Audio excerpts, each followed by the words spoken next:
Customer service. Madam, આ KYC update માટે મને વારંવાર મેસેજ કેમ આવી રહ્યો છે? કારણ કે બેન્કિંગ સેવાઓ માટે નિર્ધારિત સમય પર કેવાયસી અપડેટ કરાવવું જોઈએ. એ કેવી રીતે થશે? બેસો, સમજાવું છું.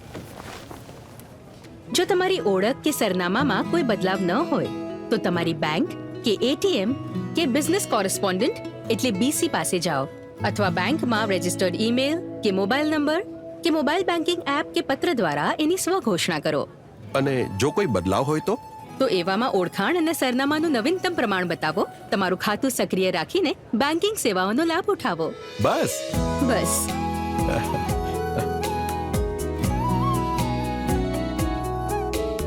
આરબીઆઈ કહે છે, જાણકાર બનો, સતર્ક રહો.